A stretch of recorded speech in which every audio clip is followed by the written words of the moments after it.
মঙ্গল। আমাদের গত ক্লাসে কোন জায়গা পর্যন্ত শেষ হয়েছিল?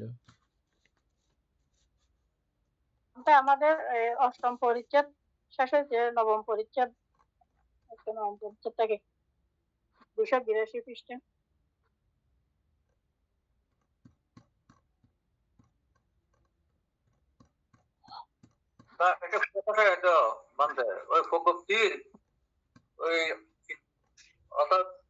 পরবর্তীভাবে বিদ্যমান অর্থাৎ চিত্ত চৈতসিক 28 প্রকার রূপ নির্বাণ এ পর্যন্ত ছিল, বাংলায় পড়ায় নাই। ওপরে কতগুলো বাকি ছিল যে আগে? কত পৃষ্ঠাতে? আমারটা পুরন বই বানতে হয় 276 পৃষ্ঠা। ওই প্রবক্তি কি বলতে 24 প্রকার প্রত্যেক বিষয়ভূত রূপ নাম এগুলো তো শেষ করছি তো কালকে। এটা কালকে শেষ হয়েছে। না না, কালকে শেষ হয়েছে তো পুরো 6 নাম্বার পর্যন্ত পুরো শেষ হয়েছে।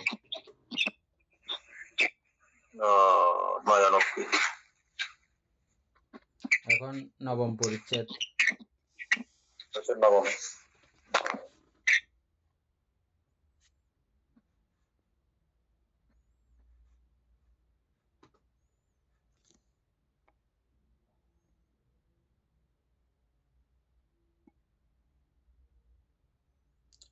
লিপিকা বড়ুয়া পড়েন।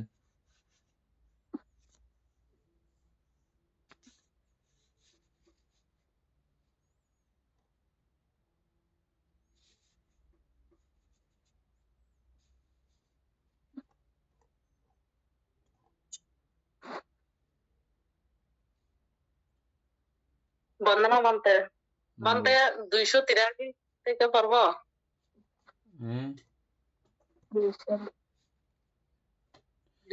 নবম পরিচ্ছেদ কর্মস্থান সংগ্রহ। কর্মস্থান সংগ্রহ। নবম পরিচ্ছেদ কর্মস্থান সংগ্রহ সূচনাগাথা। সমত ও বিদর্শন এই দুই ভাবনা কর্মস্থানে যথাক্রমে করিব বর্ণনা। সমতল স্থান কর্মস্থান সমতল ভাবনা সংগ্রহের অন্তর্গত। ক সপ্তবিধ সমতল কর্মস্থান। 1-10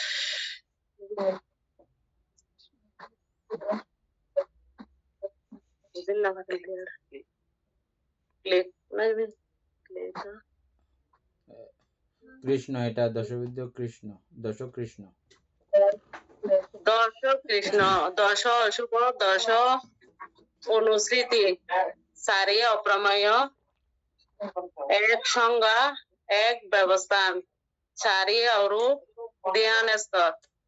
খ 6 চরিত, রাগ চরিত, দেশ চরিত, মোহ চরিত, শ্রদ্ধা চরিত, বুদ্ধি চরিত, বিতর্ক চরিত। গ ত্রিবিধ ভাবনা, পরিকর্ম ভাবনা, উপচার ভাবনা, অপর্ণা ভাবনা।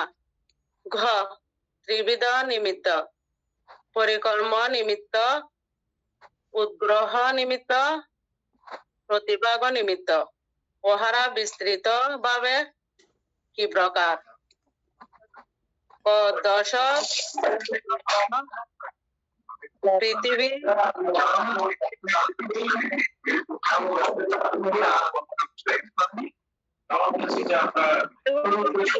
মোবাইলে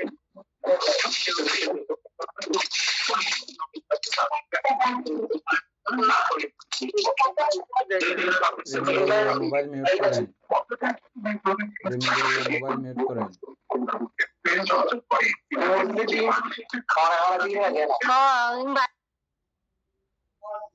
হ্যাঁ বলেন। বানতে এটা বুঝতেছি না আমি, পারতেছি না। এটা দশ কৃষ্ণ, কৃষ্ণ, পৃথিবী কৃষ্ণ হবে এটা। হ্যাঁ পৃথিবী কৃষ্ণ, আপ কৃষ্ণ, তেজ কৃষ্ণ, বায়ু কৃষ্ণ, নীল কৃষ্ণ, পীত কৃষ্ণ, লোহিত কৃষ্ণ, অবদাত কৃষ্ণ, আকাশ কৃষ্ণ, আলোক কৃষ্ণ। 10 অশুভ, ঊর্ধ্বস্ফীত বিনিয়োগ পূর্ণ ছিদ্রকৃত বিকাদিত বিক্ষিপ্ত প্রতীক বিক্ষিপ্ত রক্তাক্ত কীটপূর্ণ এবং অস্থি মাত্র অবশিষ্ট সব। 3 দশ অনুস্মৃতি বুদ্ধানুস্মৃতি ধর্মানুস্মৃতি সংজ্ঞানুস্মৃতি শিলানুস্মৃতি ত্যাগানুস্মৃতি দেবতানুস্মৃতি উপশমানুস্মৃতি মরণানুস্মৃতি কায়গত স্মৃতি আনাপান স্মৃতি। 4 অপ্রমেয় মৈত্রী করুণা মুদিতা উপেক্ষা। 1 সংজ্ঞা ভক্ষ দ্রব্যর ঘৃণাকর পরিণতি সম্বন্ধে জ্ঞানই এক সংজ্ঞা। 1 ব্যবস্থান দেহস্থ কঠিন তরল উষ্ণ ও বায়বীয় এই 4 ধাতু সম্বন্ধে ব্যবস্থান বিশ্লেষণ পূর্বক সিদ্ধান্ত। 1 ব্যবস্থান ভাবনা 4 অরূপ ধ্যান আকাশ অনায়ন্তনাদি 4 অরূপ ধ্যান। এই রূপে সমতা ভাবনা 40টি কর্মস্থান। তারপরে সাম্প্রেয় বিভাগ ও বিভিন্ন কর্মস্থানের উপযোগিতা। পূর্বোক্ত 40টি কর্মস্থানের মধ্যে 10 অশুভ ও কায়গত স্মৃতি নামক কুষ্টাংশ ভাবনা রাগ চরিত্রের পক্ষে হিতবহ ভাবনা। দেশ চরিত্রের পক্ষে নীলাদি 4 বর্ণ কৃষ্ণ এবং 4 অপ্রমেয়। মোহ চরিত ও বিতর্ক চরিত্রের পক্ষে আনাপান স্মৃতি। শ্রদ্ধা চরিত্রের পক্ষে বুদ্ধানুস্মৃতি ইত্যাদি 6 অনুস্মৃতি। বুদ্ধি চরিত্রের পক্ষে মরণ উপশম সংজ্ঞা ব্যবস্থানাদি অনুকূল ভাবনা। অবশিষ্ট কর্মস্থান সকলের পক্ষে উপযোগী।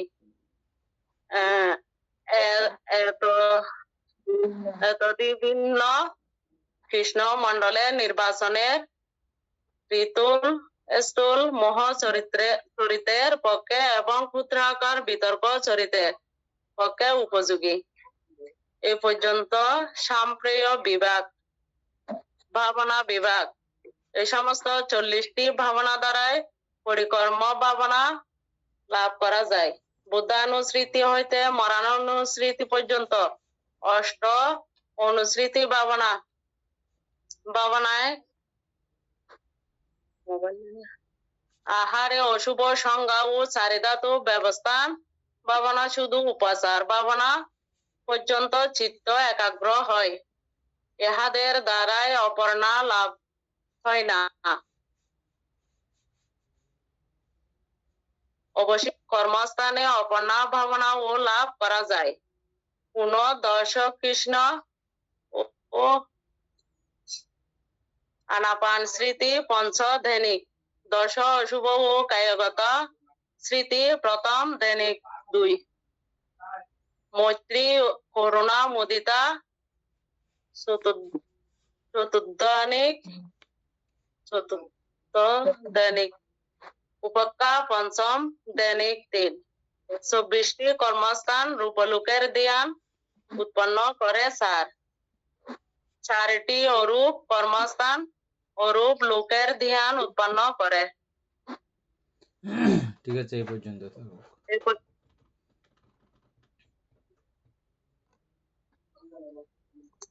উপাসিকা অমিতা বড়ুয়া, এগুলো তো এমনি সবকিছু আমরা বুঝে গেছি না?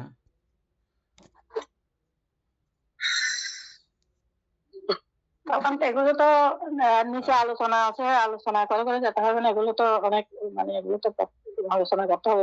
আলোচনা না করলে তো এটার সার সংক্ষেপ আছে নাকি নিচে আরো? হ্যাঁ বান্তে এগুলো বিশ্লেষণ আছে, তো ব্যাখ্যা আছে। কত পৃষ্ঠাতে? এটা যেটা একটা পড়লো এরকম?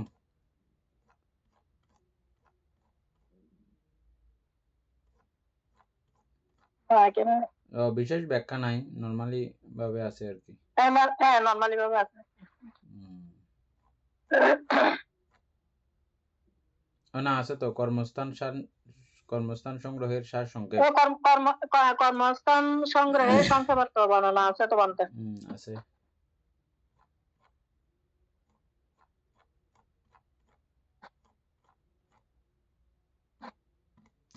তাইলে আমরা ওখান থেকে পড়ে যাই।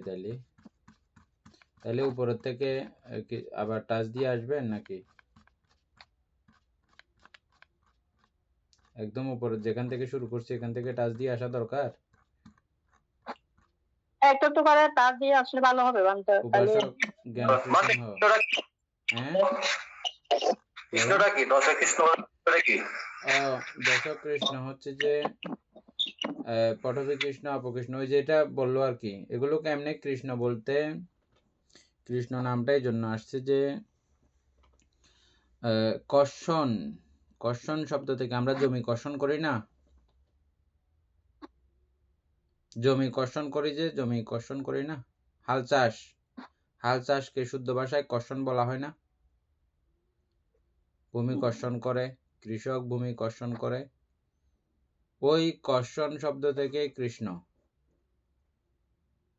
বুঝছেন? এখন এখানেও এই পৃথিবী নীল তথা অবদাত নানা জাতীয় কালার সহ যে 10 প্রকার ধ্যানের কর্মস্থান আলম্বনের কথা বলা হয়েছে, ওগুলোর মধ্যে কর্ষণ করার বিষয়কে কেন্দ্র করে এই কৃষ্ণ নাম দেওয়া হয়েছে।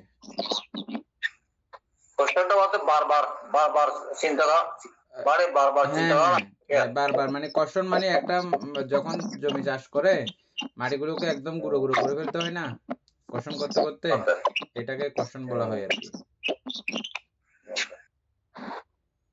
এখানে ওই বিষয়কে বারবার ইয়া করা, নানাভাবে মন্থন করা, এভাবে না ওইভাবে, এভাবে না ওইভাবে, এভাবে না ওইভাবে করা, এগুলোকে কর্ষণ বলা হয়।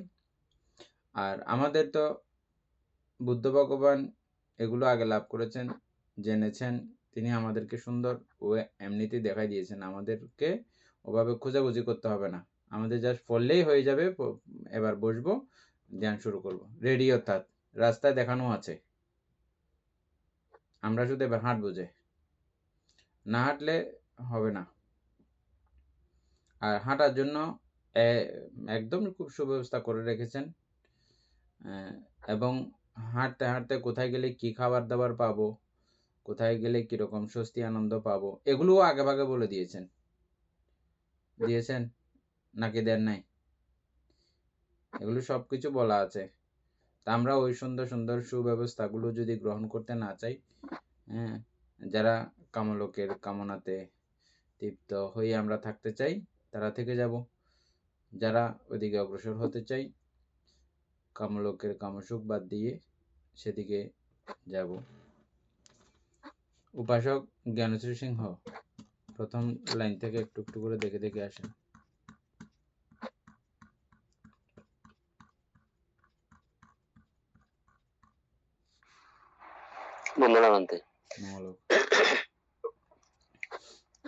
সূচনাগাথা সম্মত ও বিদর্শন, এই দুই ভাবনা কর্মস্থানে যথাক্রমে করিব বর্ণনা।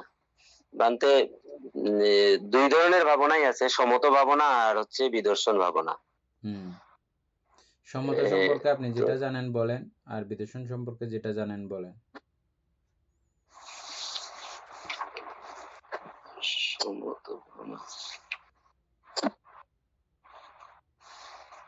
সমত ভাবনা বানতে যেগুলো অকুশল জিনিসগুলো নিয়ে ভাবনা করে নাকি, সেরকম একটা।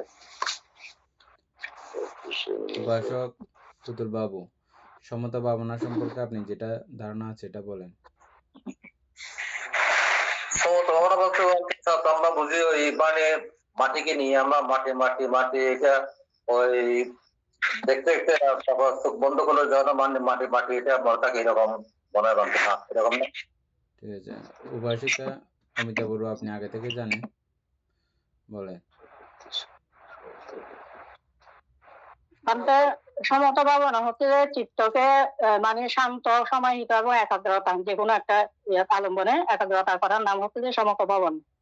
আর বিদর্শন ভাবনা হচ্ছে যে নাম রূপকে অনিত্য, দুঃখ, অনাত্মা হিসাবে মানে দেখা, সমস্ত সংস্কারকে অনিত্য, দুঃখ, অনাত্মা হিসাবে দেখাটাই হচ্ছে যে মানে বিদর্শন ভাবনা। উপাসক জ্ঞানশ্রী সিংহ মহোদয়, আপনি এই সমত এবং বিদর্শনের শব্দটা এখনই লিখে ফেলবেন, হ্যাঁ, খাতা একটার মধ্যে। ভান্তে একটা জায়গায় পেয়েছি যে সমত লৌকিক সাধনা চিত্তের নিবরণাদি স্থূল ও কুশল বৃত্তির শান্ত অবস্থার নাম সমত। হ্যাঁ, ইহা চিত্তের একাগ্রতা প্রসূত। হুম, এই অবস্থার উৎপাদন ও বর্ধনের নাম সমত ভাবনা। এই হুম, ভাবনা দ্বারা শীল সমাধি সম্পদ লাভ হয়, কিন্তু দুঃখ হতে মুক্ত হওয়া যায় না। বিদর্শন লোকোত্তর সাধনা।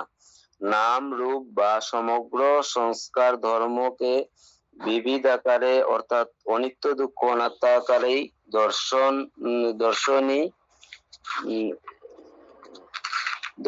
বিদর্শন। দর্শনই হচ্ছে যে বিদর্শন।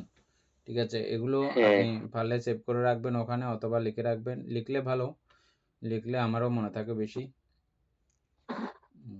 তারপরে যেমন এটার প্রত্যক্ষ প্রমাণ অমিত বড়ুয়া পাচ্ছেন। যেগুলো আপনি লিখে রেখেছেন এগুলো অটোমেটিকভাবে আপনার মনে থাকে না, বলতে পারেন না এখন। শিল্পী বড়ুয়া লিখে রাখছে, এগুলো জিজ্ঞেস করলে মাত্র হঠাৎ করে মনে ওঠে। আর এটা মনে ওঠা মানেই, এটা শুধু মনে উঠলেই মানে যে লাভ হবে না কোনো কিছু, এরকম না। এটা মনে উঠলে মাত্র আমার ওই কাজটা আসলে মাত্র এটা অকুশল, তো এটার ফলে এরকম এরকম শাস্তি পেতে হবে, এটা অটোমেটিকভাবে চিত্তের মধ্যে বাদ পড়ে যায়, বাদ তৈরি হয় না করার জন্য। আর কুশল কর্ম করার জন্য বাধা বিপত্তি আসলেও বাধা বিপত্তিগুলো অতিক্রম করা যায়, এগুলো জানা থাকলে, মুখস্থ থাকলে। এই জন্য বুঝছেন চন্দনা বড়ুয়া? বুঝছেন? আমাদের কথাগুলো বুঝেন আপনি? খাতা কলম রাখবেন, নাইলে ঠিক আছে। তাইলে সমত হচ্ছে যে সংক্ষিপ্তভাবে আলম্বনের মধ্যে চিত্তকে একাগ্র করে রাখা। আর এই একাগ্র মানে হচ্ছে যে কি, চিত্ত নিয়মে সারাক্ষণ যে আমরা চিত্তবীথির কার্যক্রম দেখেছি, এই বিধি এক মুহূর্তের জন্য সে স্টপ হয় না, এরকম ক্রুস্তুল করে ঘুরতে থাকে। এরকম কোনো ঘূর্ণন প্রক্রিয়া, ফ্যান বলেন বা স্পিডের আপনার প্লেনের, আমরা প্লেনের ইঞ্জিনগুলোকে এখন বলতে পারি, এগুলোর স্পিড খুব সাংঘাতিক। প্লেন থেকে আরও বেশি শক্তিশালী রকেট উদাহরণ দিতে পারি। এগুলোর ঘূর্ণায়ন প্রক্রিয়া তো দেখে বুঝতে পারতেছেন, চিন্তা করতে পারতেছেন না। বিশাল এক লোহালঙ্ক নিয়ে পুরো কোথায় কোথায় চলে যাচ্ছে, যেখানে কোনো রকমের বাতাসের ব্যবস্থা নেই, সেখানে পর্যন্ত এগুলো চলার মতো ব্যবস্থা করে ফেলতেছে। এরকম এগুলোর মানে শক্তি, এই ইঞ্জিনগুলো ওগুলো থেকেও আরো অনেক অনেক গুণে বেশি শক্তি এই চিত্তের ঘূর্ণন প্রক্রিয়া। এত স্পিডে ঘুরার পরেও একটা আলম্বনে বারবার ঘুরবে, কিন্তু ও অন্য আলম্বনে যেতে পারবে না, যেতে দিবে না। যেতে না দিয়ে একই আলম্বনে রেখে দেওয়ার কাজ, একই আলম্বনে রেখে দিতে পারা, এটা চিত্তকে সমত করতে পেরেছি এরকম বলতে পারবে। একই আলম্বনে রেখে দিতে পারলে, স্পিডটা আমি বলছি এখন, বুঝছেন? আমরা তো এটা বলিও চিন্তা করতে পারি না, আমাদের চিত্তের যে এত সাংঘাতিক স্পিডে ঘুরতেছে, আমরা কখনো বুঝতে পারি এটা? অসাধারণ। দেখেন, আমি প্লেনের উদাহরণ দিলাম, তারপর প্লেনের পরে রকেট বললাম, রকেটের সঙ্গেও এটা তুলনীয় না বলতেছে বুদ্ধ। এমন কোনো উপমা প্রদান করা যায় না এটার স্পিড সম্পর্কে, এটার দ্রুত গতি সম্পর্কে। এটা আপনি চাইলেও না চাইলেও এটা এরকম করে চলবেই, এটা এরকম এই কার্যক্রম চলতে থাকবে, বুঝছেন? আর যখন কোনো কার্যক্রম থাকে না, তখনও ভবাঙ্গ জগতে থাকে। ভবাঙ্গায়িত অবস্থায় থাকলেও ওখানের মতো করে ওখানে এই ঘূর্ণন প্রক্রিয়া আছে, এবং সেখানেও এই পরিবর্তিত অবস্থা নিরন্তর চলতে চলছে, ওটা ভবাঙ্গের অবস্থার মধ্যে এটা এক সাইড এক কন্ডিশন, আর যখন ভবাঙ্গ থেকে বের হওয়ার বা জাগ্রত থাকা অবস্থায় সেটার কন্ডিশন আলাদা। এগুলো বারবার পড়তে পড়তে আপনাদের একটা হৃদয়ঙ্গম হয়ে যাবে, বুঝে যাবেন আস্তে আস্তে। যাই হোক, পরিশেষে কথা হচ্ছে যে একই আলম্বনে চিত্ত বারবার এরকম রুলিং করার মধ্যেও একই আলম্বনে চিত্তকে রেখে দিতে পারার নাম হচ্ছে সমত। চিত্তকে সমাধিস্থ করা, একটা আলম্বনে চিত্তকে রেখে দেওয়া। আমি চুল ভাবনা করতেছি, এই চুলের থেকে আর কোনো দিকে যাবে না। চুল ভাবনা করতেছি, সে মুহূর্তে আমার ওখানে চামড়ার মধ্যে মশা কামড়াইছে যে এটা দেখতেছি, তার মানে কি আমার ওখানে নাই, অন্য আলম্বন আমার গ্রহণ করে ফেলছে। ওই যে মশার কামড়ার এটাও একটা আলম্বন, ওই আলম্বন গ্রহণ করে ফেলছে। অথবা বাতাস লাগছে জোরে, অথবা শব্দ শুনছি, শব্দের দিকে যদি মন গেল তাহলে আমি শব্দ আলম্বন গ্রহণ করে ফেললাম, ওটা আর আলম্বনটা নাই। ওরকম হলে এটা সমাধিস্থ না। সমাধিস্থ যখন হবে বা সমত যখন হবে, তখন ওই চুল থেকে আর বাইরে যায় না। এই চুল থেকে বাইরে না যাইতে পারা, রেখে দিতে পারা, থেকে যাচ্ছে এমন এই পর্যায়গুলোকে বলা হয় সমত। আচ্ছা, এবার হচ্ছে বিদর্শন। এই সমত করার পরে, চিত্তকে সমাহিত করার পরে, ঠিক ওই জায়গায় যাওয়ার পরে, ওইরকম সমাধিস্থ অবস্থায় থাকার পরে পুরো জগৎকে, নাম রূপকে অনিত্য প্রমাণ করে দেখতে পারা, দুঃখ প্রমাণ করে দেখতে পারা, অনাত্মা প্রমাণ করে দেখতে পারা নাম হচ্ছে যে বিপাশনা। অনিত্য মানে ওই মুহূর্তে সক্রিয় থাকা, যে এই যেটাই চিত্তে আসুক না কেন, তখন যেটাই আসুক না কেন চিত্তে, যেমন ওই সমাধিস্থ অবস্থায় কি আসবে, ওই আলম্বনটা আসবে, এবং ওই আলম্বনকে কেন্দ্র করে কি কি আসছে আপনার, যেমন ওটা যখনই সমাধিস্থ হবে তখন আপনার প্রথম অবস্থাতেও কি আসলো, বিতর্ক বিচার প্রীতি সুখ একাগ্রতা জনিত প্রথম ধ্যান চিত্ত। হ্যাঁ, ওই চিত্তটাকে কেন্দ্র করে অনিত্য দুঃখ অনাত্মা প্রত্যেকটা অবস্থা, চিত্তের প্রত্যেকটা পাঠ টু পাঠ, এগুলো প্রত্যেকটার সঙ্গে অনিত্য দুঃখ অনাত্মা মিলানো, এবং পুরো চিত্তকে কেন্দ্র করে অনিত্য দুঃখ অনাত্মা মিলানো, বুঝছেন? হ্যাঁ, তারপরে যেটা যখন যেভাবে আসলো, সম্পূর্ণ সবিস্তারে সমস্ত বিষয়ের মধ্যে অনিত্য দুঃখ অনাত্মা বিচার করতে পারার সক্ষমতা, ওই মুহূর্তে বিচার করতে পারার সক্ষমতার নাম হচ্ছে বিপাশনা।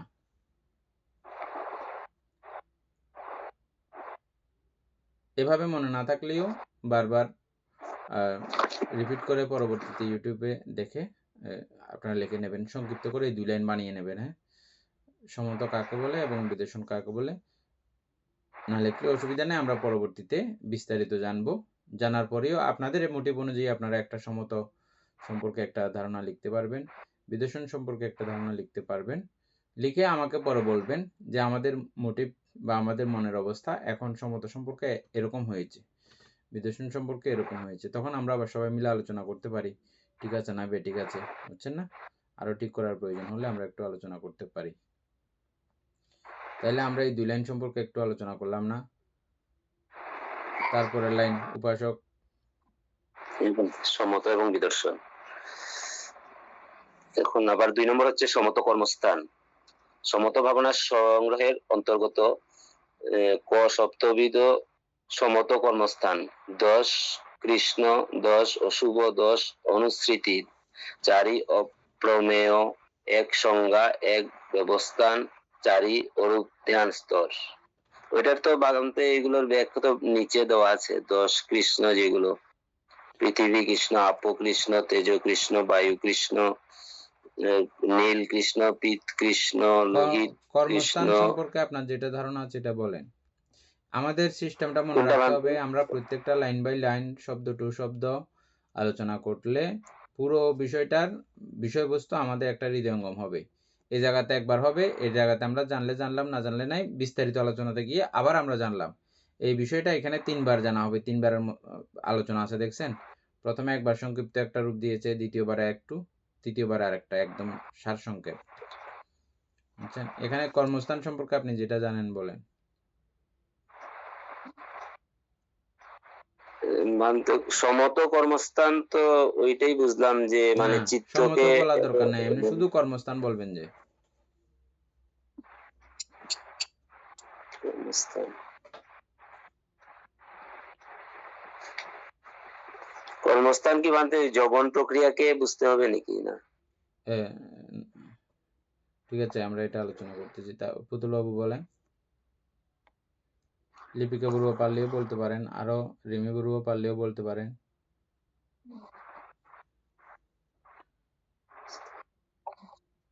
দেন পুতুল বাবু বলেন।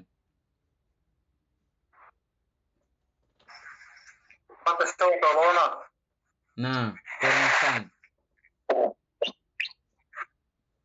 কর্মস্থান এখানে আছে না, সমত ও বিদর্শন এই দুই ভাবনা কর্মস্থানে যথাক্রমে করিব বর্ণনা।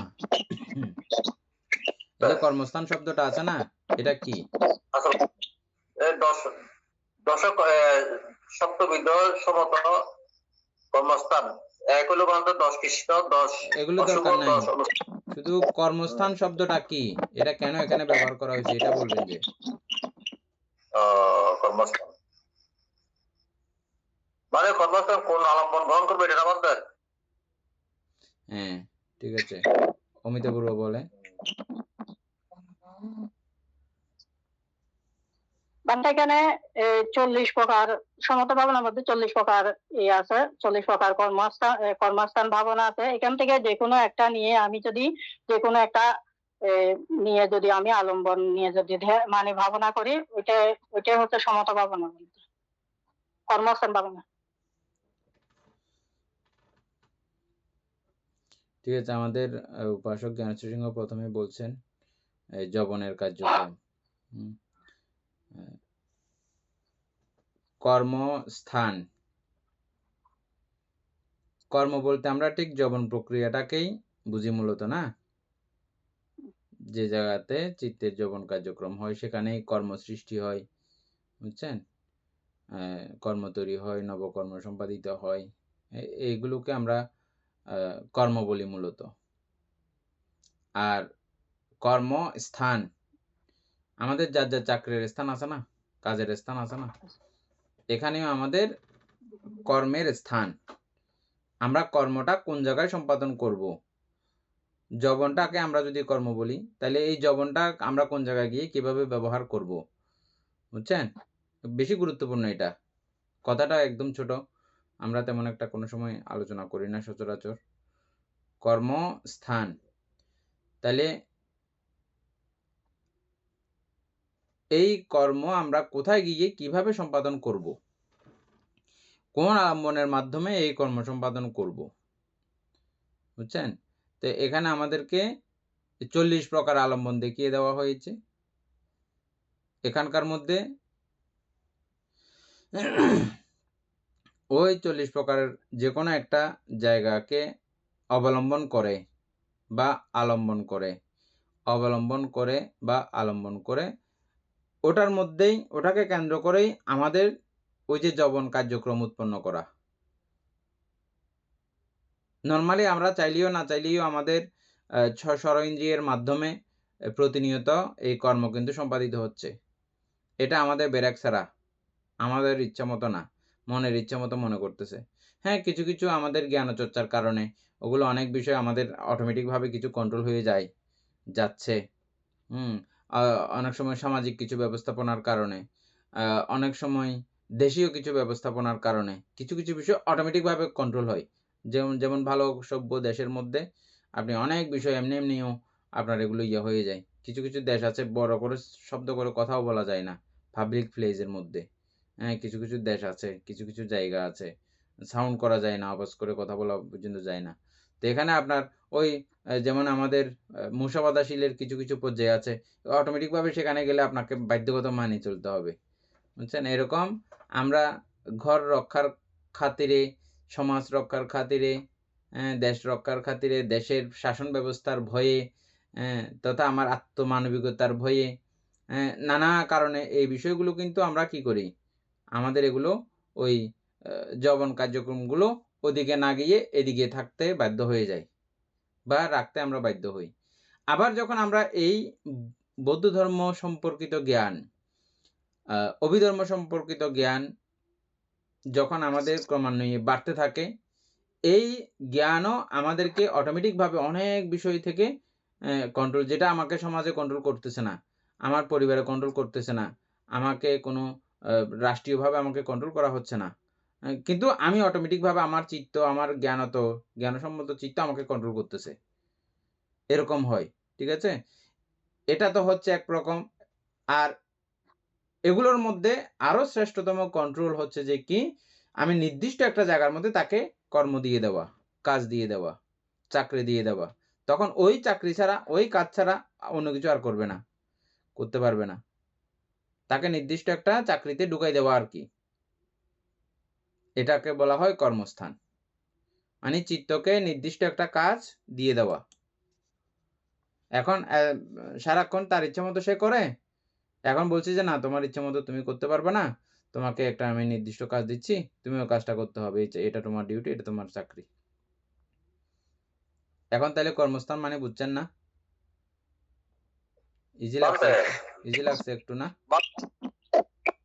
বুঝেছেন বলে বান্তে জবনের মধ্যে সচিত্ত কোন হয় কেন বান্তে জবনের মধ্যে? আলম্বনের অবস্থা অনুসারে এবং আমার চৈতসিকের তৎকালীন সময়ের সক্রিয়তাকে কেন্দ্র করে এবং আমার রূপীয় অবস্থাকে কেন্দ্র করে তথা আমার ভালো লাগা না লাগা সবকিছু বিষয়কে কেন্দ্র করে ওটা কত যবনে শেষ হবে না হবে ওটা নির্ধারিত হয়। আমরা যখন আবার যবন কার্যক্রম যখন পড়বো কখনো, একবার তো আমরা পড়ে চলে আসছি, এখানে তো আর নাই অমিতপূর্ব যবন কার্যক্রমের কথা আছে?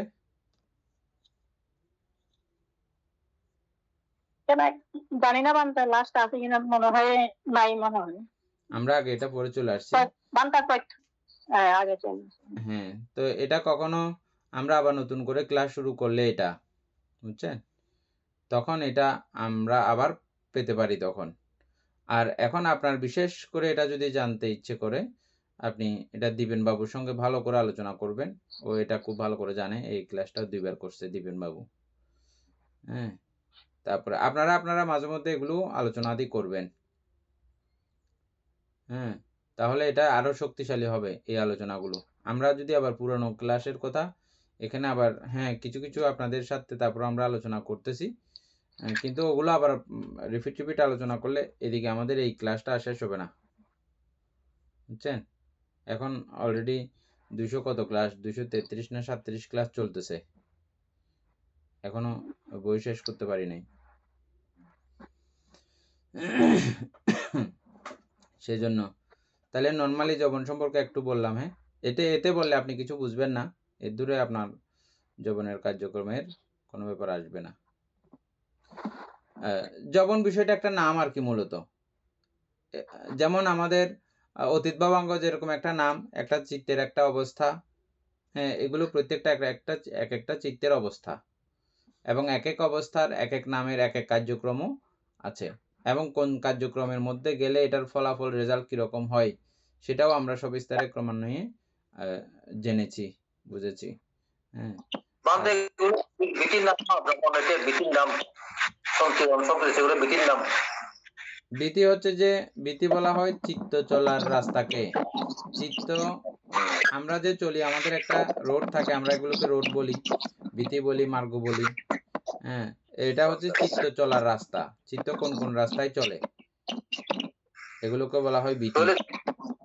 যবনকে বলতে আমরা ওই চিত্তের বিটির স্টেশন বলা যায়। প্রত্যেকটা জায়গায় স্টেশন, কারণ যে কোনো জায়গাতে এটা স্টপ হয়ে যায়, বন্ধ হয়ে যায়। হ্যাঁ, প্রত্যেকটা জায়গায় প্রকান্ডরে কিন্তু স্টেশন, এগুলো প্রত্যেকটা জায়গা, বীতিচিত্তের প্রত্যেকটা জায়গায় কিন্তু স্টেশন, এবং যে কোনো জায়গার মধ্যে এটা স্টপ হয়, আমরা দেখেছি বিবিধ কারণে স্টপ হয়ে যেতে পারে।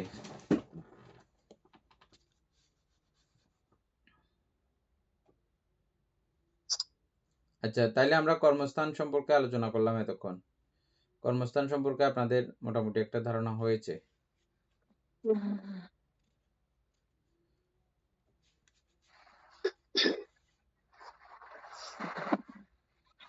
এরপরে হচ্ছে যে 2 নম্বরে সমত কর্মস্থান। তাইলে আমরা সমত শব্দের অর্থও শিখেছি, কর্মস্থান শব্দের অর্থও আমরা শিখেছি। তাইলে এই 2 নম্বরের যে জিনিসটা আছে এটা আমরা পুরো শিখেছি। সমত ভাবনা সংগ্রহের অন্তর্গত সপ্তবিধ সমত কর্মস্থান। এটা সমত ভাবনার অন্তর্গত।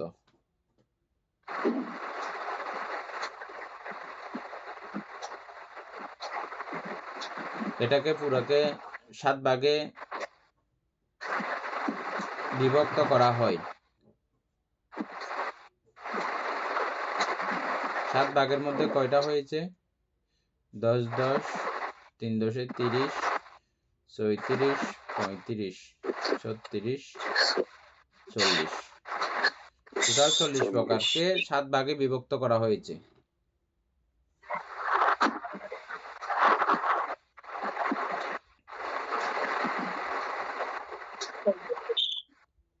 দর্শক কৃষ্ণগুলো আবৃত্তি করেন অমিতা বড়ুয়া।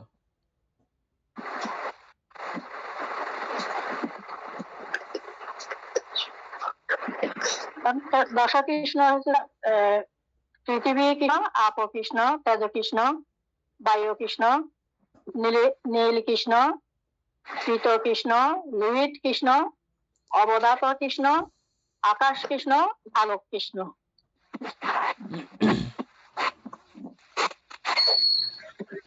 আচ্ছা, এগুলো নেওয়া হয়েছে কেন আলম্বন? জগতের মধ্যে এত কিছু আলম্বন থাকতে এই 40 প্রকার এগুলোকে নেওয়া হয়েছে কেন?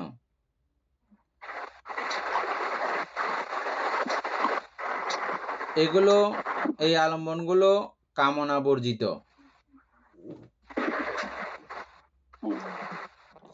কামনা বর্জিত করে এগুলোকে নিতে হয়, নেওয়া হয়।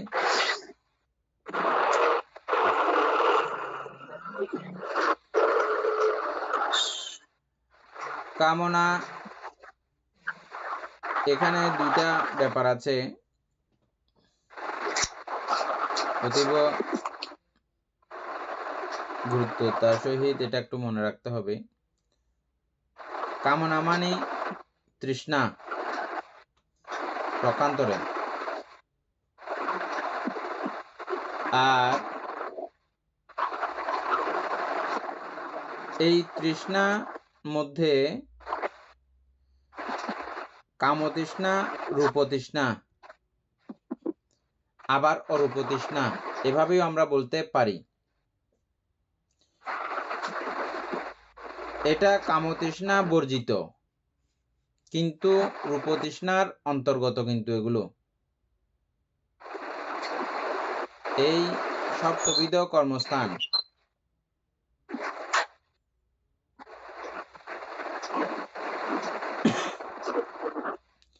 এগুলো প্রত্যেকটা জায়গা কিন্তু কামতৃষ্ণা বর্জিত, রূপতৃষ্ণা।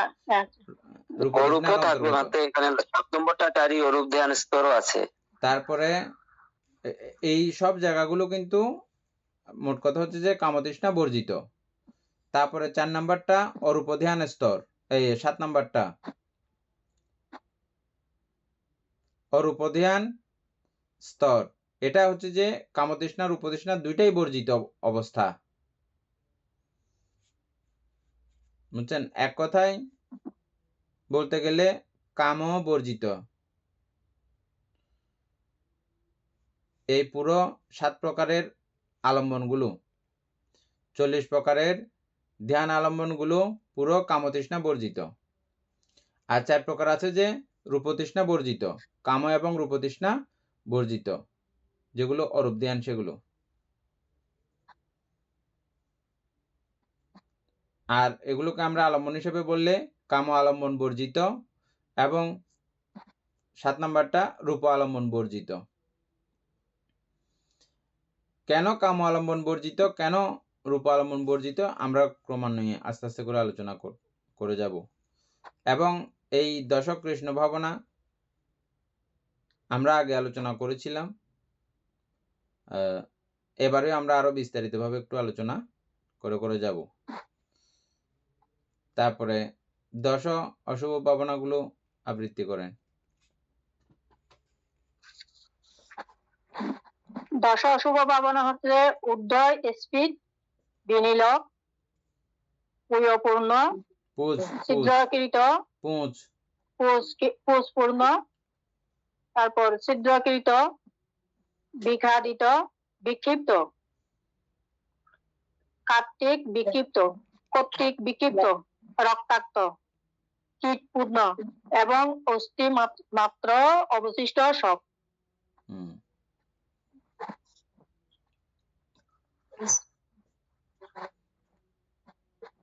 বান্তা এগুলো কি নব শিব টিকাগুলো?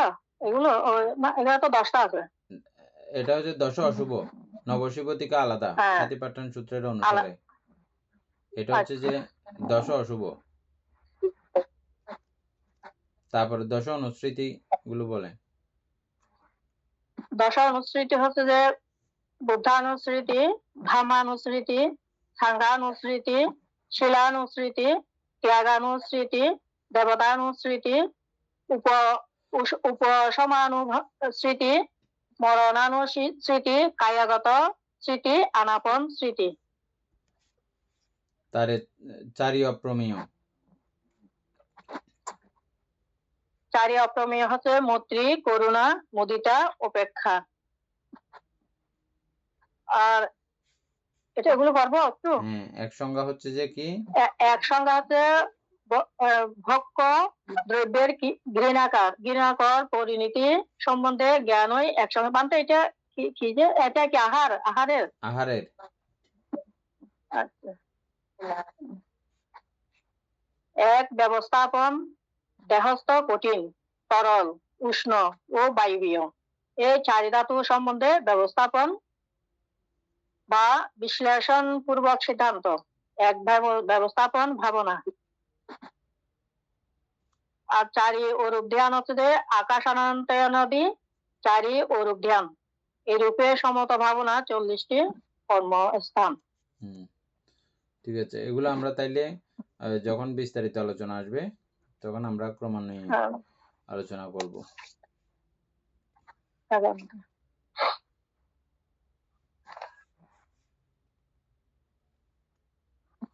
তাইলে তো এগুলো আমরা একবার পরে যেহেতু গেছি, তাহলে মূল আলোচনায় চলে যাই, এটা ভালো হবে না?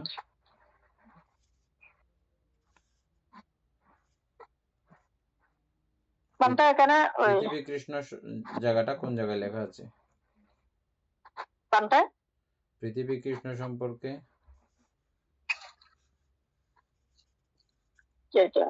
292-তে 292-তে এমনি আছে বান্ধে ওই কর্মস্থান সংগ্রহের সংকটত্ব এটা আছে। এখান থেকে আর পরে গেলে মনে হয় ভালো হবে। ওদিকের গুলো মনে রাখতে হবে আর কি। জ্ঞানশ্রী সিংহ এই 3 নাম্বারটা দেখেন, সম্প্রেয় বিভাগ বা বিভিন্ন কর্মস্থানের উপযোগী। এখানে একটা খুব গুরুত্বপূর্ণ বিষয় আছে, আপনারা খেয়াল করেছেন, চরিত্র 6 চরিত্র আছে, 6 প্রকারের চরিত্র। এগুলো আমাদেরকে লিখে রাখতে হবে, আমাদের চরিত্র বিচার আমরা করতে হবে। হ্যাঁ, এগুলো আমাদেরকে কেউ করে দেবে না। আমরা যখন চরিত্র নিয়ে যখন আলোচনা করব তখন আপনাদের কোন চরিত্র এটা আপনারা নির্বাচন করবেন নিজেরা, এবং করার পরে কোন চরিত্রের কোন ভাবনা, এগুলো আমরা কিন্তু প্রত্যেকটা বিষয়ে আলোচনা করব। তখন আপনি প্রথমে নির্বাচন করতে হবে যে আপনার চরিত্র কোনটা পড়েছে। আমাদের এমনি সবগুলো আছে মোটামুটি, আমাদের রাগও আছে, আমাদের হিংসাও আছে, মোহও আছে, শ্রদ্ধাও আছে, বুদ্ধিও আছে, বিতর্কও আছে।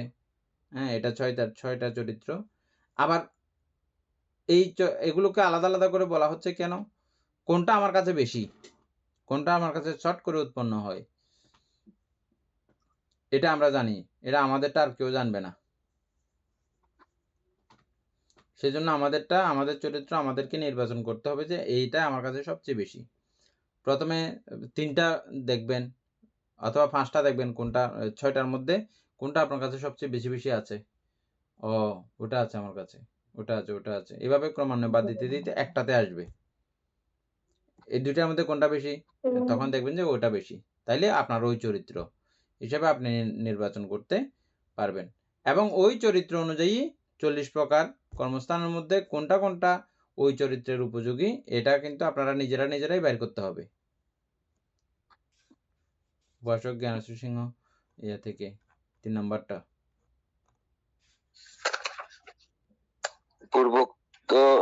পূর্বোক্ত 40টি কর্মস্থানের মধ্যে এক 10 অশুভ ও কায়গতানুস্মৃতি নামক অষ্টাংশ ভাবনা রাগচরিতের পক্ষে হিতবাহ ভাবনা। 2 দেশ চরিতের পক্ষে নীলাদি চারি বর্ণ কৃষ্ণ ও চারি অপ্রমেয়। তাহলে রাগ চরিত্রের জন্য কি কি পড়ছে? 10 অশুভ কায়গতানুস্মৃতি, 10 অশুভ ও কায়গতানুস্মৃতি, অষ্টাংশ ভাবনা রাগচরিতের পক্ষে হিতবাহ ভাবনা। কোষ্টাংশটা কি? কোষ্টাংশ পাবো না? অষ্টাংশ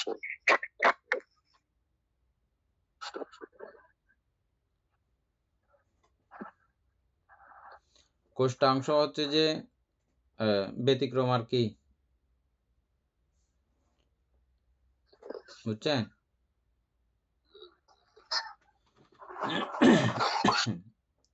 আমরা যেমন এখন দেহকে তো দেখতেছি যে সুন্দর রূপে, এটাকে সাজায় রাখার দুনিয়ার চেষ্টা আমাদের, না সাজায় রাখার জন্য আমরা এর সৌন্দর্যগুলোই উপভোগ করতে থাকি যে সারাক্ষণ।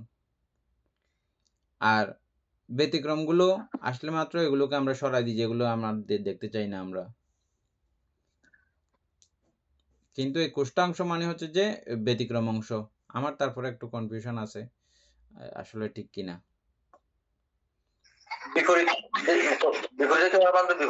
হ্যাঁ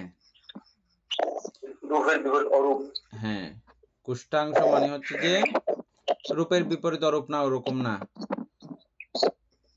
যেমন আমরা চুলকে সুন্দর করে সাজায় টাজায় রাখার একটা ব্যবস্থা করি যে আমরা সব সময়, না? কিন্তু এই চুল ভাবনা হচ্ছে যে কিরকম, উদাহরণস্বরূপ একটা দিয়ে আপনারা সবকিছু বিচার করতে পারবেন। যেমন এই চুলগুলো যখন আরা ফাঁকনা আরা খেঁচা হয়, হ্যাঁ, তখন এগুলোকে আর সুন্দর লাগে না, এগুলো মনে চোখে দেখতে হবে। আমার এখন কালো ঠিক আছে, কিন্তু এটা এরকম হইলে তখন আমার কেমন লাগবে, মনের প্রবৃত্তি কেমন লাগবে। হ্যাঁ, এগুলো তারপরে এগুলো পুরো আঁচি এখানে রাখার পরে তখন কেমন লাগে।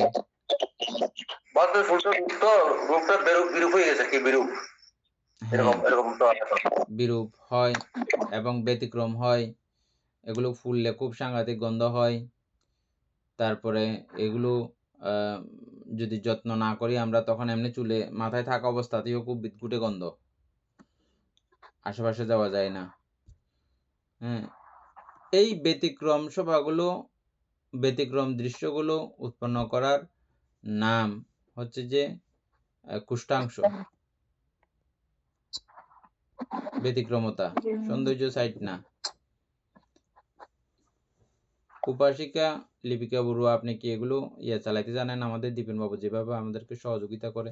হ্যাঁ বান্তে, আমি বের করেছি ওই যে কোষ্টাংশ, ওই যে চ্যাটজিপিটিতে 32টি কোষ্টাংশ আছে, আচ্ছা আর উপরেও আছে।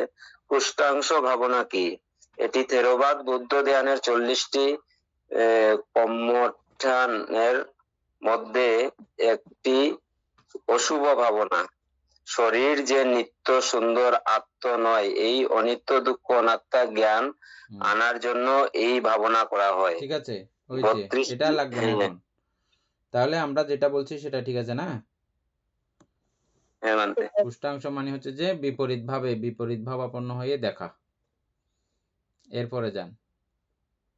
তাহলে আমরা এটাতে কি বুঝলাম, যে যারা রাগ চরিত্র, রাগ চরিত্র কাদেরকে বলা হয়? উপাসক জ্ঞান সিংহ বলেন। যার ধৈর্য ক্ষমতা মানে না, রাগ বা বলতে বিচার হচ্ছে যে শক্তি কম। রাগ বলতে হচ্ছে যে আপনার এই লোভ, বৌদ্ধিক পরিভাষায় লোভকে রাগ বলা হয়।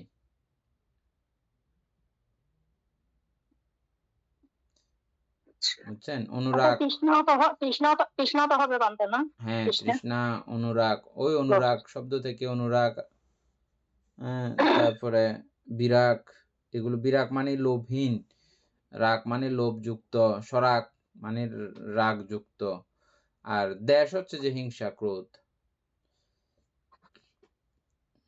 এগুলো মনে রাখতে হবে। হ্যাঁ, এটা 2500 বছর পুরানো ভাষা।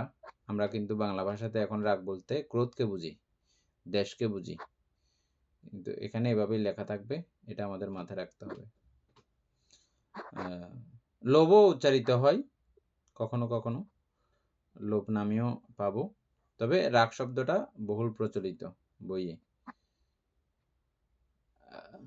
আপনি একটু করে চার্জ করেন এখন, এই রাগ চরিত্র মানুষকে চেনার উপায়, বা রাগ চরিত্রকে আমরা কিভাবে চিনব, চেনার কি কি লক্ষণ আছে, এরকম 5টা উদাহরণ দিতে বলেন, দেবে।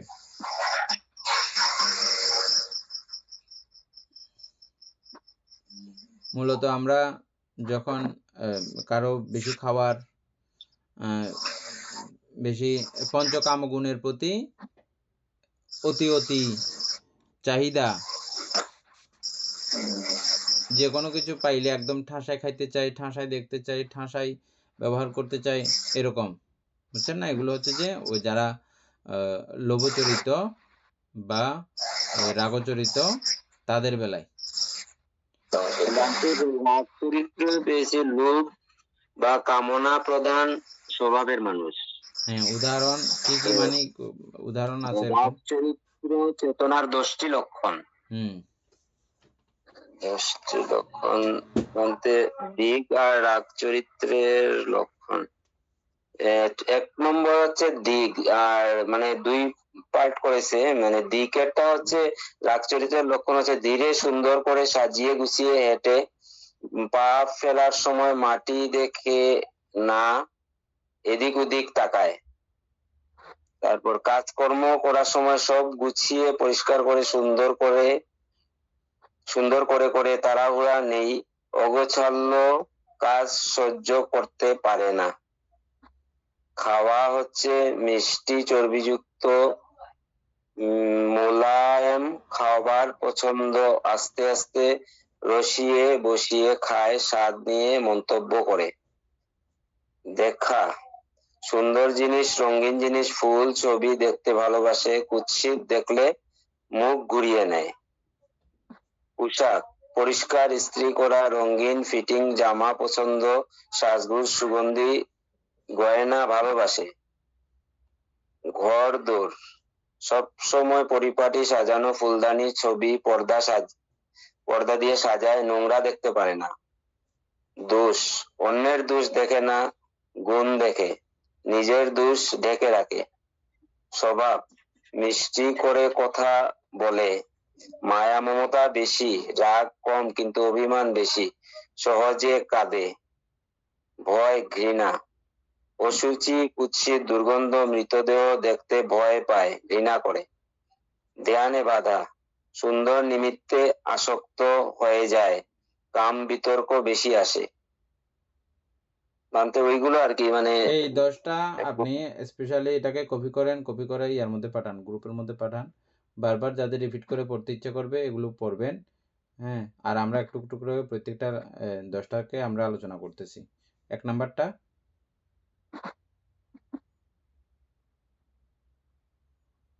মানতে 1 নাম্বার 1 নাম্বারটা হচ্ছে চলাফেরা, দিক চলাফেরা। আর বলছে চরিত্র হচ্ছে চলাফেরার ধীরে মধ্যে সুন্দর কিরকম, করে। চলাফেরাটার সম্পর্কে একটু আলোচনা করেন। চলাফেরাটা কিরকম করে চলবে উনি? যারা রাগচরিত বা লোভচরিত তাদের হাঁটা চলার মধ্যে একটু ইয়া আছে, একটা তারতম্য দেখবেন। সেটা কি বলেন? ধীরে সুন্দর করে সাজিয়ে গুছিয়ে হাঁটে, হ্যাঁ পা ফেলার সময় মাটি দেখে না, এদিক ওদিক তাকায়। হ্যাঁ, এমনি হাঁটার সময় সুন্দর করে হাঁটবে, তারপরে কোথায় পা পড়তেছে এটা আবার দেখবে না, এটা অন্যদিকে এদিক ওদিক দেখে দেখে হাঁটবে। এটা লোভ চরিত্রের। আর কি আছে এখানে? তারপরে কাজকর্ম, সব কাজ গুছিয়ে পরিষ্কার করে সুন্দর করে করে তাড়াহুড়া নেই, অগোছালো কাজ সহ্য করতে পারে না। এটাও সবাই বুঝছেন। মানে পুরো ঘরকে একদম পরিপাটি করে রাখবে, সাজগুজ করে রাখবে, অগোছালো একদম দেখতে পারে না। কেউ যদি অগোছালো করে রাখে একদম ওনার কষ্ট লাগে। এটা তারপরে হচ্ছে খাওয়া, মিষ্টি চর্বিযুক্ত মোলায়েম খাবার পছন্দ, আস্তে আস্তে রসিয়ে রসিয়ে খায়, স্বাদ নিয়ে মন্তব্য করে। বুঝছেন? তাহলে যারা রাগচরিত তাদের মিষ্টি খাবার পছন্দ হবে বেশি, নরম মোলায়েম খাবার এগুলো বেশি পছন্দ হবে, যেগুলো মুখের মধ্যে দিলে মাত্র মিলিয়ে যায় এরকম কিছু খাবার থাকে না, এগুলো তাদের পছন্দ হবে। আরেকটা কি? আর আস্তে আস্তে রসিয়ে রসিয়ে খায়। হ্যাঁ, খুব মানে তৃপ্তি আর অনুভব করতে, রস অনুভব করতে করতে খায়। রসিয়ে রসিয়ে মানে আর হচ্ছে যে স্বাদ রস নিয়ে অনুভব করতে মন্তব্য, করতে খায়। তারপরে স্বাদ খেয়ে নিয়ে মন্তব্য স্বাদ করে। নিয়ে মন্তব্য করে, খুব স্বাদ হয়েছে, সুস্বাদু হয়েছে, খুব ভালো বানিয়েছে আজকে, কে বানিয়েছে রে, এরকম স্বাদ নিয়ে। নিজে বানাইলেও এটা নিজে নিজেও করবে, এরকম মন্তব্য করা। এটা যাদের লোভচরিত তারা এটা করবেন। তারপর হচ্ছে 4 নম্বর তবে হচ্ছে এই দেখা। সাজসজ্জা এগুলো আবার শুধু যে আবার রাগচরিত থেকে আসে এমন না, এগুলো কিন্তু পরিপাটি চলার ব্যবস্থাটা জ্ঞান প্রজ্ঞা থেকেও এটা আবার আসে। হ্যাঁ, যেমন আমাদের ভিক্ষুদের, শ্রমণদের এটা কাপড় চোপড়, দৈহিক পরিপাটি তথা বিহার সমার্জন আদি পরিপাটি, এগুলো কিন্তু আমাদের আবার বিনয় শিক্ষা। সেটা বিনয়ের আলোকে নিজের সামঞ্জস্য ঠিকঠাক সবকিছু রাখার জন্যে, পরিবেশ ঠিকঠাক রাখার জন্যে ওই মানসিকতায় করা, আবার লোভচিত্তের করা। এখন আপনারা চেতনাও বুঝতে পারবেন। হ্যাঁ, এটা আবার হ্যাঁ আমি ওরকম করি, এটা আবার অনেকের কি আছে, এটা বিবেকের তাড়নায়, বিবেকের কারণে ওইরকম পরিপাটি ব্যবস্থাগুলো রাখেন। ওটা দিয়ে আবার বিচার করলে হবে না। এখন আপনাদের মোটামুটি বিচারের ব্যবস্থাটা আপনারা বুঝেন কোনটা, এটা কেন হয়েছে আপনার। এই যে এখনো হয়তো অনেকেই খুব সাজসজ্জা করে রাখেন, কেন রাখেন? এটা রাখার পেছনে কি আপনার শুধু লোভচিত্তই কাজ করে, নাকি আপনার পারিপার্শ্বিক সবকিছু সুন্দর রাখার জন্য, সমাচ্ছন্ন রাখার জন্য করেন? দুইটা বিষয় আছে না, এটা আমরা পরে আস্তে আস্তে জানবো, মূল কোয়ালিটিগুলো আমরা ইয়ে করতেছি। তারপরে বলেন উপাসক। খাওয়ার পরে হচ্ছে দেখা, সুন্দর জিনিস, রঙিন জিনিস, ফুল, ছবি দেখতে ভালোবাসে, কুৎসিত দেখলে মুখ ঘুরিয়ে নেয়। ফুল এতটাই ছবি, জানতে মুখ। ফুল ছবি, রঙিন জিনিস, এই বিষয়গুলো দেখে ওনাদের ভালো লাগে। যারা রাগচরিত, ফুল দেখলে ভালো লাগবে, সুন্দর সুন্দর ছবি দেখলে ভালো লাগবে। এটা জাস্ট কয়েকটা উদাহরণ আর কি। এরকম সৌন্দর্য স্থান দর্শন করলে ওনার ভালো লাগবে। এগুলো হচ্ছে যে এই লোভচরিত্র মানুষদের দেখাকে কেন্দ্র করে এটা বুঝতে পারবেন আপনার কোন চরিত্র। তারপরে আমি পূর্বেই বলেছি আমাদের সবকিছু কিন্তু আছে এখানে, যা যা কিছু বলা হয়েছে 6 চরিত্রের কথা মোটামুটি সবগুলোই আছে। তাইলে কিভাবে আপনি নির্বাচন করবেন? নির্বাচন করার জন্য এই 6টা এগুলো সবগুলো জানার পরে তখন আপনি কোনটা আপনার সবচেয়ে কম আছে ওটা বাদ দিবেন প্রথমে, তাহলে আর থাকবে 5টা। এবার এই 5টার মধ্যে বিচার আছে করতে করতে করতে করতে কোনটা, এবার 5টার মধ্যে কোনটা আপনার সবচেয়ে কম, সময় লাগবে আপনার এগুলো চিন্তা করতে, বুঝছেন? প্রয়োজনে আপনি 6 দিন চিন্তা করে এটা বাইর করবেন। চরিত্র বাইর করা অত্যন্ত গুরুত্বপূর্ণ। চরিত্র নির্বাচন করা মানে বেশি তাড়াতাড়ি অ্যাডভান্স হতে চাইলে, বুঝছেন? বেশি তাড়াতাড়ি অ্যাডভান্স হতে চাইলে, অগ্রসর হতে চাইলে এটা দরকার। আর যদি বলেন না না এনে দূরও পড়ার আছে, পরের দেরি কি ওর আবার কি করতাম, না এখনো বুদ্ধের শাসনকাল, বুদ্ধের সময়কাল, এটা মধ্যাহ্ন সূর্য দীপ্তমান, বুঝছেন? এটা 2500 বছর মাত্র হয়েছে। 5000 বছর পর্যন্ত বুদ্ধ শাসনের আয়ুষ্কাল। সুতরাং 5000 বছর পর্যন্ত এই জ্ঞান মানুষে লাভ করবে যদি যথাযথ পন্থা অবলম্বন করে, যথাযথভাবে করে। হ্যাঁ, কঠিন কিন্তু না। কঠিন কোনো কিছু দেখেছেন আজ পর্যন্ত? এটা খুব কঠিন এরকম কিছু মনে হয়েছে? বুদ্ধকে এমন কোনো কঠিন কোনো বিষয় আমাদেরকে কি চাপিয়ে দিয়েছেন বলে মনে হচ্ছে? না, কিচ্ছু কঠিন নাই এখানে। আপনি খুব ভালো করে দেখেন, কঠিন কোনো কিছু নাই। হ্যাঁ, দুষ্কর, মা এটা করা অনেক কষ্টকর, অনেক দুষ্কর, এরকম কোনো কিছু আজ পর্যন্ত আমরা দেখেছি? পড়ছি যে? না, এই শব্দ বুঝতে আমাদের হয়তো দুষ্কর লাগছে। কিন্তু শব্দটা যখন ভালো করে বুঝি, এটা ইজি, এটা ইজি। হ্যাঁ? তো এরকম কোনো কিছু কঠিন কোনো কিছু নাই। এই যেমন এগুলো আপনি এই যে চরিত্র নির্বাচন করা কোনো কঠিন বিষয় আছে? আপনি ক্রমান্বয়ে সময় নিয়ে করবেন চরিত্র নির্বাচন। উপাসক তারপরে হচ্ছে বান্তে 5 নম্বরে হচ্ছে পোশাক। পরিষ্কার ইস্ত্রি করা রঙিন ফিটিং জামা পছন্দ, সাজগুজ সুগন্ধি গয়না ভালোবাসে। কাপড় চোপড় সবসময় পরিষ্কার পরিচ্ছন্ন, তারপরে গয়নাগাটি, বিভিন্ন সুগন্ধি জাতীয় জিনিসপত্র, এগুলো সবসময় ব্যবহার করতে তিনি পছন্দ করবেন। এটা হচ্ছে যে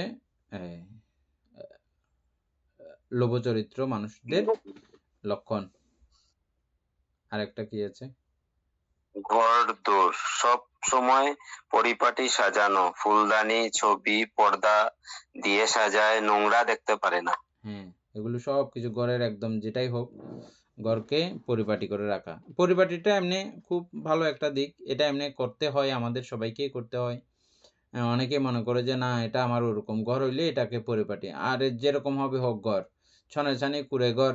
এখন এটা ডিজাইনেবল করে রাখা যায়, দেখেছেন আপনারা বিভিন্ন পার্কের মধ্যে, বিভিন্ন ইয়ার মধ্যে। হ্যাঁ, অথচ এগুলো আমাদের ফেলে দেবো। আমরা ওই স্মৃতি ভুলে গেছি যে ওই ঘরগুলো, হ্যাঁ, আপনারা শান্তিনিকেতন গেলে কখনো দেখবেন ছনের সামনে দিয়ে ঘরগুলো ডিজাইন করে রেখেছে। তার মানে ওই ঘরকেও আপনি যদি আপনার ভালোবাসার আদলে যদি ওগুলোকে সাজিয়ে রাখেন, ওটা কিন্তু সুন্দর। আর বিল্ডিং হইলেও, সুন্দর ঘর হইলেও আপনি যদি এটাকে খাড়ার মতো করে রাখেন, এটা খাড়িস্তে হয়ে যাবে, বুঝছেন না? তো যাই হোক, এরকম যারা রাখতে পছন্দ করে তাদের লোভচরিত্র হিসেবে জানতে হবে। আর যখন এটা বিবেক থেকে উৎপন্ন, পরিপাটি করে রাখা আমার দায়িত্ব কর্তব্য, তখন এটা অন্য কথা। দুইটা বিষয় আছে। হ্যাঁ, আগে থেকে আপনি এগুলো কোনো কিছু জানা বোঝার আগে, বা আপনার কোন চিত্ত থেকে আপনি এটা করেন, হ্যাঁ, এটা বুঝছেন না, কোন চিত্ত থেকে আপনি এটা করতেছেন, এটা দিয়ে আপনাকে নির্বাচন করতে হবে লোভচরিত্রটা। তারপর উপাসক। তারপর হচ্ছে দোষ, অন্যের দোষ দেখে না, গুণ দেখে, নিজের দোষ ঢেকে রাখে। দুইটা বিষয় আছে এখানে। মানে মানুষ একটা, আমরা কথা বলার সময় এক একজন মানুষের এক এক রকমের স্বভাব। কিছু কিছু মানুষ আছে যে ওরা দোষটা শুধু নির্বাচন করবে, দেখবে অন্য মানুষের সঙ্গে কথা বলে তোমার এটা দোষ, এটা দোষ, এটা দোষ। আবার কিছু কিছু মানুষ আছে যে শুধু দোষটা ডেকে রাখবে, গুণটা তুলে ধরবে, দোষটার দিকে ওনার নজর দেবে না। এরকম কিছু মানুষ আছে। লোভচরিত্রের মানুষ যারা, তারা অন্যের সঙ্গে সম্পর্কিত হইলে তখন তাদের শুধু গুণগুলো বের করবে, গুণগুলো নিয়েই তাদের আলোচনা, কথোপকথন। দোষগুলো নিয়ে কোনো রকমের টানাটানি নাই, এটা গুপ্ত রাখবে। আবার নিজের বেলাতে নিজের দোষ লুকিয়ে রাখবে, নিজের গুণাবলী তুলে ধরবে নিজের বেলাতেও। তাহলে অন্যের বেলাতেও নিজের বেলাতেও সেম একটা চারিত্রিক বৈশিষ্ট্যতা আমরা দেখতে পাচ্ছি না। তবে এটা লোভচরিত্রের বেলায় হইলেও এটা এমনি স্বাভাবিক একটা গুণাবলী হওয়াও উচিত আমাদের। আমরা বিবিধভাবে বিবিধ জায়গাতে আমরা আলোচনা করে আসছি না, যে আমরা যেগুলো গুণ, ওই গুণগুলোকে সমাদর করা, আদর করা, প্রশংসা করা, হ্যাঁ, করতে করতে কি হবে, আমাদের একটা সাবলীল পরিবেশ তৈরি হবে।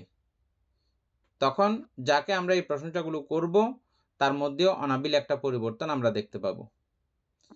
আর যদি সারাক্ষণ দোষ নিয়ে খেচের খেচের খেচের খেচের করেন, ওর মাথা বিগড়ে যাবে, পরিস্থিতি খারাপ হয়ে যাবে, ভালো করতে যাবেন যে উল্টা খারাপ হয়ে যাবে।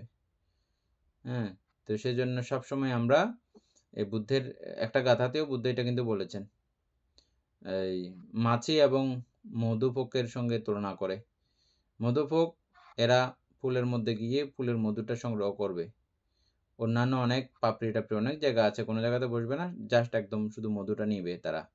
অন্যদিকে তাদের কোনো ঘুরপাক নাই। আর মাছি এরা কত জায়গা থাকে এগুলো বসবে না। কোথায় একটা মাছ ফোঁসা, কোথায় একটা কুত্তা ফোঁসা, কোথায় একটা কি, এগুলো সারাক্ষণ যেন তারা খুঁজতে থাকে। এগুলো একটা ফাইলে ও মারে একজনে যদি দেখে, ওরে আমারে ওগো কুত্তা মসজিদ করতে চলছে না, যে সুন্দর গন্ধ বাড়ি, এইগুলোকে এটাকে একদম তারা বসে শুকাই গেছে রোদে, এটা ইয়া করে দেবে। ঠিক একইভাবে পায়খানা বলেন, পায়খানার মধ্যে পায়খানা একটা রোদে যদি শুকাই যায়, মাছিগুলো গিয়ে পুরো লেটপেট করে আবার গন্ধ বের করবে। মাছি স্বভাব। আমরা মানুষের মধ্যে অনেকে আছি দুর্গন্ধযুক্ত বিষয়গুলোকে খুব ঘাঁটাঘাঁটি করতে পছন্দ করি। কারো একটা সুন্দর কথা, সুন্দর বিষয়, ওগুলো আমরা আলোচনা করি না। ও ওই কাজটা করার মাধ্যমে খুব প্রশংসিত হয়েছে, তার খুব প্রশংসা, উন্নতি, এগুলো আমরা বলি না। অনেকে আছি আমরা দোষগুলো নিয়ে টানাটানি। এগুলো হচ্ছে মাছি সদৃশ্য। আর মৌমাছি সদৃশ্য গুণ বিচার করা। এক্ষেত্রে লোভ চরিত্রের মানুষগুলোও অপরের দোষ বাদ দিয়ে গুণগুলো তারা বিচার করেন, দেখেন। নিজের বেলাও দোষ লুকে রেখে গুণগুলো তারা ফুটিয়ে তোলেন। এটা হচ্ছে যে লোভ চরিত্রের। আর কি আছে উপাসক? স্বভাব মিষ্টি করে কথা বলে, মায়া মমতা বেশি, রাগ কম কিন্তু অভিমান বেশি, সহজে কাঁদে। রাগ বলতে এখানে ওই যে হিংসার কথা আসছে আবার, বুঝছেন? এই রাগ কিন্তু আবার হিংসা বুঝতে হবে, মানে লাইনের অনুযায়ী, পয়েন্ট অনুযায়ী বুঝতে হবে। প্রথম হচ্ছে যে খুব মিষ্টি করে কথা বলবে। হ্যাঁ, মিষ্টি করে কথা বলবে। এখানে উনি সবার সঙ্গে মিষ্টি করে কথা বলবে। আর একটা কি আছে? মায়া মমতা বেশি। হ্যাঁ, ওনার মায়া মমতা খুব বেশি থাকে। আর রাগ কম কিন্তু অভিমান বেশি, অভিমান করে, সহজে কাঁদে। অভিমান তো বুঝেন সবাই, অভিমানী হয়ে থাকে। অভিমান বলতে কিছু বলবে না, কিছু করবে না, তোর সঙ্গে আর এমনিও মাতবো না, কথাও বলবো না, চুপচাপ হয়ে যায় আর কি, অভিমান করে। তারপরে আর ইয়া বেশি, উল্টাপাল্টা হলে নিজে থেকে নিজে কাঁদি ফেলে। এগুলো হচ্ছে যে লোভ চরিত্রের স্বভাবকে চেনার জন্য, লোভ চরিত্রকে চেনার উপায়। তারপরে হচ্ছে ভয়, ঘৃণা, অসুচি, কুৎসিত, দুর্গন্ধ, মৃতদেহ দেখতে ভয় পায়, ঘৃণা করে। অসুচি, ঘৃণিত, কুৎসিত, এগুলো দুর্গন্ধ, এগুলো দেখতে ভয়ও পায়, আবার ঘৃণাও করে। ওরা দেখতে অনেকে ভয় পায় না, ভয় পাবে যারা লোভ চরিত্রের এবং পচা দুর্গন্ধ এই জাতীয় কিছু দেখতে তাদের ঘৃণা লাগে। এগুলো হচ্ছে যে লোভ চরিত্রের মানুষদের। আর কি আছে? ধ্যানে বাধা, সুন্দর নিমিত্তে আসক্ত হয়ে যায়, কাম বিতর্ক বেশি আসে। কাম বিতর্ক আসা মানে কি? আমাদের হ্যাঁ বলেন। কামলোকের যেগুলো ব্যাপার আছে সেগুলোতে মানে উৎসাহ বেশি। বিতর্ক বলতে চিন্তা আর কি। হ্যাঁ, মানে কাম চিন্তায় বিভোর হয়ে থাকতে পছন্দ করেন। কোন একটা সুন্দর জিনিস দেখেছে, ওটা দেখতে পছন্দ করেন। কোনো একটা সুন্দর জিনিস খেয়েছেন, খাওয়ার কথা চিন্তা করতে পারেন।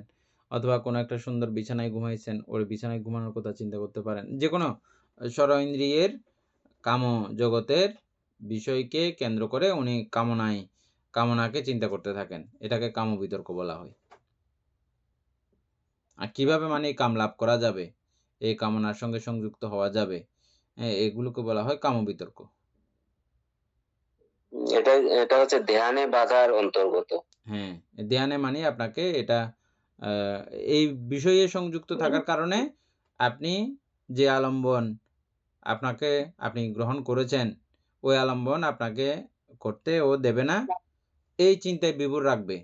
যেমন আমরা অনেক সময় আনাপান স্মৃতি ভাবনা করি, চিন্তা চলে গেছে যে আমি গরুর ডিম একটা ওখানে বাঁধিয়ে আসছি, কি অবস্থা, আর একটা চিন্তায় চলে গেল, বুঝছেন না?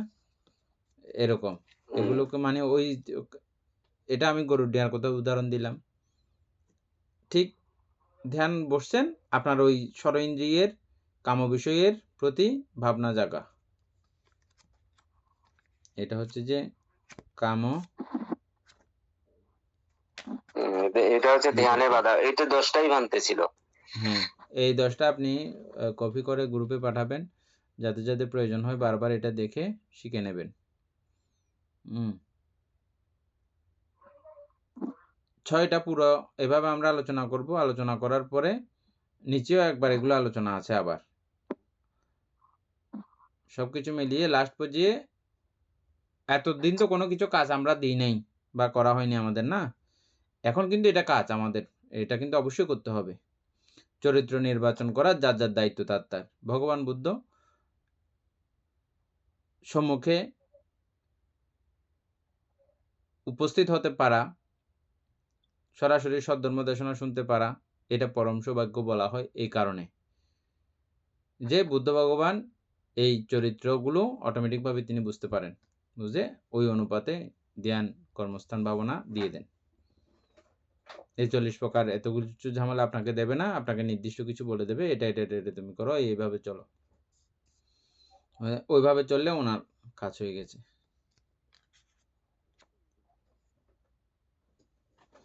কিন্তু এখন তো ওইভাবে আমরা যেহেতু হচ্ছে না, না হলেও সরাসরি আমাদেরকে কিন্তু বুদ্ধ এখন বলে দিচ্ছেন এগুলো সব, না? তা আমরা নিজেরাও চিনতে বুঝতে আমরা পারবো। তো এভাবে নিজে চিনে বুঝে আমরা পয়েন্ট করে রাখবো, তখন আমরা এই চরিত্রের সঙ্গে ওই ওই ধ্যানগুলো করতে বলেছেন বুদ্ধ ভগবান, তাহলে আমরা ওভাবে করব। সদ্ধর্মপ্রাণ প্রিয় উপাসক উপাসিকা বৃন্দ, এতক্ষণ যাবৎ আমরা অভিধর্ম চর্চা করেছি, এতে আমাদের অপ্রমেয় পুণ্য সাধিত হয়েছে। এই পুণ্যের রাশি অনন্ত চক্রবাসী সত্যগণকে দান করছি, গুরুবান্তি দেহকে দান করছি, মাতা পিতাগণকে দান করছি, এবং এই পুণ্যের কাছে আমরা প্রত্যেকে প্রার্থনা করব নির্বাণ লাভ অবধি অসৎ ব্যক্তি মূর্খ ব্যক্তি পাপ মিত্রের সংসর্গ লাভ না করে সদা সর্বদা জ্ঞানদর্শী কল্যাণ মিত্রের সান্নিধ্য সংসর্গ লাভ করতে সক্ষম হই। এই রূপ সাধু কামনা পোষণ করে আজকের মতো ক্লাস এখানে সমাপ্ত করছি। সাধু সাধু।